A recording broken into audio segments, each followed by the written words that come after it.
আভোগ লগা কিবা হোৱা এইবিলাক উপসৰ্গবিলাক লক্ষণবিলাক তেওঁলোকৰ তেতিয়াই দেখা আছিল। তেতিয়াই তেওঁলোকৰ আৰম্ভ হৈছিলে। আৰু আপুনি জানিব পাৰিব যে এই ডিজিজটো আজি যদি আপোনাৰ গাত সোমায়, আজিয়ে তাত আপোনাৰ লক্ষণবিলাক ফুটি নুঠে। তাৰ কাৰণে ইনকিউবেশ্যন পিৰিয়ড এটা থাকে, আৰু জণ্ডিছৰ ক্ষেত্ৰত হেপাটাইটিছ এ ভাইৰাছৰ ক্ষেত্ৰত এইটো 28 দিন, আৰু 28 দিনৰ আগতেই এইটো সংক্ৰমিত হ'ব লাগিব, নহ'লে তেওঁলোকক এই কোৱাৰেণ্টাইন পিৰিয়ডটোত এই বস্তুটো হ'ব নালাগে। গতিকে এইকেইটা কথাৰ পৰা আমি জানিব পাৰোঁ যে মানে খোৱা খাদ্যৰ পৰা এই বস্তুটো হোৱা নাই, কিন্তু এইটোৰ পৰা হোৱা নাই। আমি এইটো পৰীক্ষা নিৰীক্ষা কৰিছোঁ যে এইটো ক'ৰ পৰা আহিল। এইটো কৰিবলৈ যাওঁতে আমি দেখা পাইছোঁ যে তেওঁলোকৰ পানীৰ যিটো চ'ৰ্চ, সেই পানীৰ চ'ৰ্চটো অকণমান সন্দেহজনক। কেলৈ মই কথাটো কৈছোঁ যে বিৰাট দুখন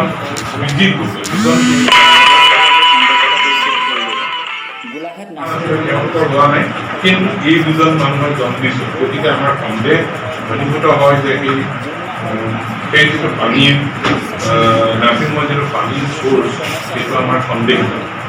আৰু সেই কথাৰ কাৰণে আমি তাৰ পানীৰ নমুনাবিলাক আমি বিভিন্ন ধৰণে সংগ্ৰহ কৰিছোঁ, যিটো আমি পৰীক্ষা নিৰীক্ষাৰ কাৰণে পঠিয়াই দিছোঁ। কিন্তু এইখিনিতে আপোনাক এটা কথাও ক'ব লাগিব যে যেতিয়া কৰোণাৰ সংক্ৰমণ হোৱাৰ পিছত ডিষ্ট্ৰিক্ট এডমিনিষ্ট্ৰেশ্যনৰ নিৰ্দেশ অনুসাৰে তেওঁলোকৰ যিটো পানীৰ চ'ৰ্চটো অভাৰহাউলিং সেই সময়তে হৈছিলে। গতিকে এতিয়া আপোনাৰ যিখিনি আমি পৰীক্ষা নিৰীক্ষাৰ কাৰণে এইখিনিত হয়তো আমি নাপাবও পাৰোঁ। আৰু এতিয়া কথা হ'ল, মোৰ প্ৰধান কথাটো হ'ল যে কোনোবা এজন মানুহ যদি মৃত্যু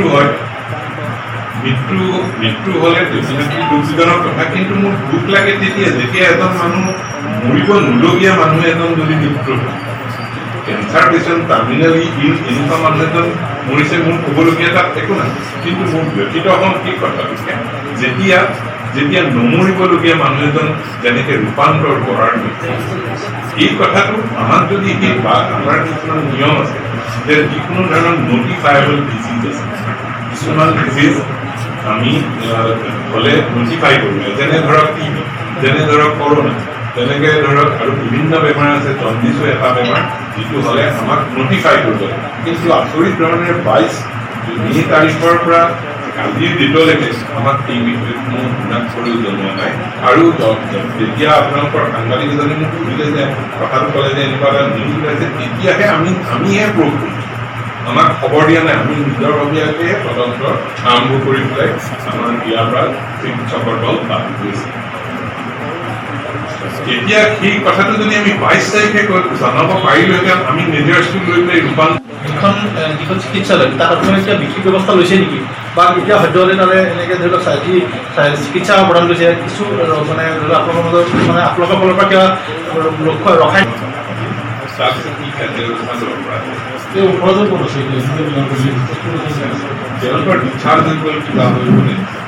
আৰু ৰূপাংকৰ পৰা যিজন ডেথ হ'ল, তেওঁৰ পৰিয়ালে কৈছে যেন ৰূপাংকৰ পৰা জণ্ডিছৰ মান আছে।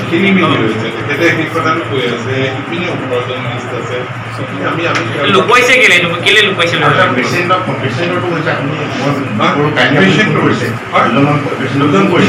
দুজন পেচেণ্ট, তাৰে এজন পেচেণ্টৰ অৱস্থাটো খুবেই বেয়া। যোৰহাটত যিজন আছে সেইজনক আজি ডিব্ৰুগড়লৈ লৈ গৈছে। আমাৰ যিটো উজ্জ্বল জ্যোতি বৰদলৈ, যিজন এতিয়া আদিত্যত ভৰ্তি হৈছে, তেওঁৰ অৱস্থা অলপ ভাললৈ আহিছে। কিন্তু এই কেছটো যিটো যোৰহাটৰ কেছ, সেই কেছটো বেয়া লাগিছে।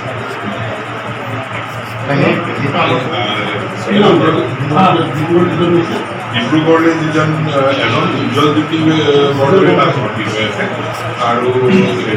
তালৈ নিয়াজন প্ৰাঞ্জিত নেওগ আজি বেয়ালৈ গৈছে। নামটো কি ক'লে? নামটো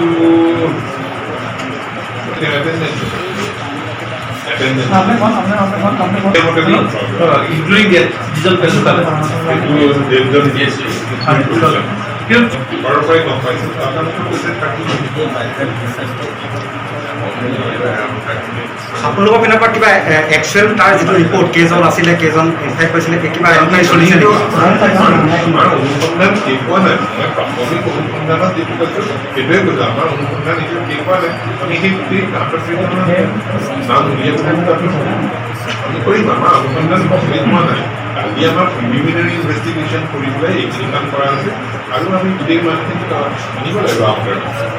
আৰু দেখা গ'ল এটা কথা COVID-19 যেতিয়া এইবোৰ ভাইলেট কৰিছিলে ৰুল ভাইলেট কৰিছিলে পাঞ্চিং মেচিন ব্যৱহাৰ কৰিছিলে সেই মেটাৰটোত কিন্তু জিলা প্ৰশাসনে হওক বা আপোনালোকৰ বিভাগৰ পৰা কিবা একশ্যন ল'লে কি ল'লে একশ্যন লৈছে ইনফেক্ট কমপ্লায়েন্স যিবিলাক আপুনি কিবা ছাজেশ্যন দিছিল সেই কমপ্লায়েন্স সেইটো কৰিলে নে নাই কৰা সেই বিষয়ে আপোনাৰ যদি ভাইৰাছৰ হেৰি হয় তেতিয়াহ'লে চেনিটাইজেশ্যন কৰে কাৰণ কৰোণাও এটা ভাইৰাছ গতিকে এই ভাইৰাছটো কণ্ট্ৰল কৰিবলৈ আমি চেনিটাইজ কৰোঁ আচ্ছা যদি মই ধৰি ল'লোঁ কিবা প্ৰকাৰ এই সময়ত আমি চেনিটাইজ কৰিছে সেই সময়ততো তাত কোনো মানুহ নাই যেতিয়া চেনিটাইজ কৰিছে সেই সময়ততো তাত কোনো মানুহ নাই আচ্ছা যদি কোনো মানুহ নথকাৰ পিছত খাদ্যটো যদি বৰ ঘপককৈ যিটো আপুনি ক'ব বিচাৰিছে সেইটো যদি মই ধৰি লওঁ তেতিয়াহ'লে সেইটোৰ ফলত ডায়েৰিয়া হ'ব বমি হ'ব পায়খানা হ'ব সেইখিনি হ'ব কিন্তু তাত ডিছ কেনেকৈ হ'ব বীজাণুটো ক'ৰ পৰা ভাইৰাছটো ক'ৰ পৰা ধন্যবাদ চেনিটাইজেশ্যন চবতে কৰি আছোঁ ক'ৰবাত মই মানি গৈছোঁ পয়জনিং নহ'লে ডায়েৰিয়া হ'ব পাৰে চেনিটাইজাৰ খাই মানুহ মৃত্যু হৈছে কিন্তু কথা হৈছে চেনিটাইজাৰ ডায়েৰিয়া হ'ব বমি কিন্তু তাত ভাইৰাছটো মানে নাৰ্ছিং হোম কৰ্তৃপক্ষই নিজাববীয়াকৈ যিটো চেনিটাইজ কৰিছে সেই বস্তুটো আপোনালোকক কৈছেনে আপোনালোকে গম পাইছেনে নাৰ্ছিং হোম কৰ্তৃপক্ষই নিজাববীয়াকৈ কিন্তু কৰিছে প্ৰত্যেক ৰুম কৰিছে তাৰমানে এই মুহূৰ্তত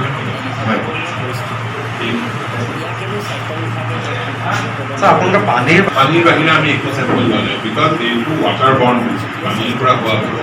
গতিকে পানীৰ পৰা হ'ব পাৰে বা চালাদ জাতীয় কিবা বস্তু কেঁচা বস্তুৰ পৰা হ'ব পাৰে যিটো যোৱা নহয় বিকজ সিজালেই এই ভাইৰাছটো ধ্বংস হৈ গতিকে সেইকাৰণে খুব ফুডত কেতিয়াও ইনফেক্টিভ হেপাটাইটিছ নহয় গতিকে এইটো পানীয়ে হ'ব লাগিব নতুবা কেঁচা পাচলি হ'ব লাগিব কিন্তু পানীটো ইয়াৰ পৰা প্ৰশাসনে দিয়া পানীটো চিল পানী কিন্তু তেওঁলোকে যিখিনি কণ্টেইনমেণ্টত আছিলে মই সেই মানুহখিনিৰ লগত মই কথা বতৰা পাতিছোঁ তেওঁলোকে কৈছে যে পানী পৰ্যাপ্ত নহয় কাৰণে আমি তেওঁলোকৰ নাৰ্ছিং হোমৰ পানী ব্যৱহাৰ কৰিব লগা হৈছে বুলি চবেই একেলগে কৈছে আৰু আপুনি যিজন ডাক্তৰৰ কথা কৈছে তেখেতকো মই কালি কৰিলোঁ তেখেতৰ মানে এটা অভ্যাস কি অনবৰতে পানী খায় মানে পানীটো অলপ দেৰি মূৰে তেওঁ পানী খায় গতিকে মই বোলো আপুনি নাৰ্ছিং হোমৰ পানী খায় সেইটো পানীটো মই খাই থাকোঁ তেওঁৰ এতিয়াও জণ্ডিছ হৈ আছে তেওঁ জণ্ডিছ তেওঁ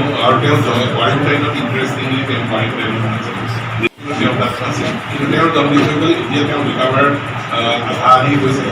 সম্পূৰ্ণ ৰিকাভাৰ হোৱা নাই এই পানীৰ কথাটো যে আপুনি পানীৰ যিটো চেম্পল ভাল কৰিছে তাৰপিছত এতিয়া পানীৰ চেম্পলটো আপোনাৰ কথা আমি আপোনাৰ এই যিহেতু মে'ৰ পৰা তেওঁলোকৰ তাত এই যিটো হেপাটাইটিছ হৈছিলে তেওঁলোকৰ কেইবাজনৰ কৰ্মচাৰী হৈছিলে সেই সন্দৰ্ভত আপোনালোকৰ মেডিকেলক তেওঁ জনাব লাগিছিলে নাৰ্ছিং হোম কৰ্তৃপক্ষই আপোনালোকক জনাইছিলে নাই সেই কিন্তু আমাক সেইটো নটিছত শুনা নাই অনা হ'লে আমি বহুতখিনি কাম কৰিব পাৰিলোঁ কাৰণ পানীৰ পিউৰিফিকেশ্যনৰ পৰা আৰম্ভ কৰি সেইটো বহুতখিনি কাম কৰিব পাৰিলে প্ৰৱেশে আমি ৰূপান্তৰ কৰা যিহেতু আপোনালোকক নজনালে যাৰ বাবে তেওঁ কাৰ্য ব্যৱস্থা নগ'লে সেই বস্তুটোত জিলা প্ৰশাসন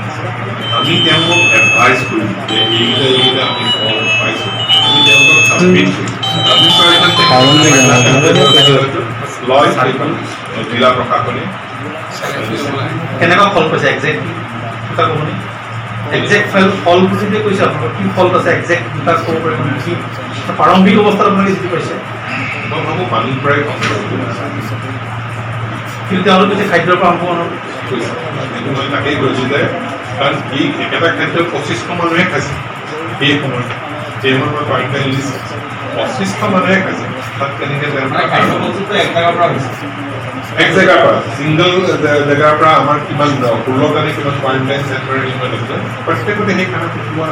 মানে তেওঁ প্ৰশাসন আৰু সেই নিদিবলে পৰিচয়টো বাদেই দিয়ক আমাক কথাটো নাই তেওঁ এই যিটো খাদ্য চৰকাৰী খাদ্য খাই পেলাই হৈছে বুলি কৈছে তেওঁ আচলতে এইটো বিপদে পৰিচালিত কৰিছে কিন্তু ডেফিনেটলি নহয় যিকোনো হেৰি তেখেত এজন চিকিৎসক হয়, তেখেত সত্ৰাধিকাৰীৰ পৰা এজন চিকিৎসক, তেখেত এজন চিকিৎসকৰ কিয় এইটো ভুল কৰিছে? Exactly. মই সেই বস্তুতে চিনিয়ৰ মানুহ যথেষ্ট সন্মানো কৰিব, কিন্তু মানে তেখেতৰ আচ্ছা মই এইখিনি আৰু এটা আপোনালোকৰ ইয়াত যিটো খাদ্য দিয়ে কইণ্টেক্ট হাউচত খাদ্য দিয়ে কেইটা গ্ৰুপ আছে খাদ্য দিয়া গ্ৰুপ কেইটা আছে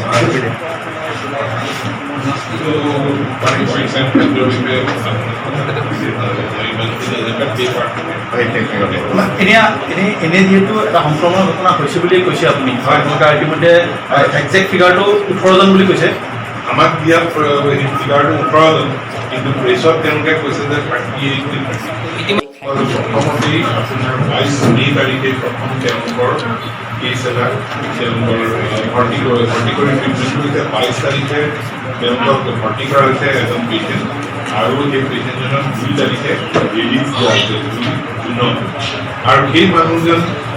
কণ্টেইনমেণ্টত আছে, আপোনাৰ দেউতাকৰ কিবা হেৰি হোৱাৰ কাৰণে তেওঁলোকে চাই দিছে।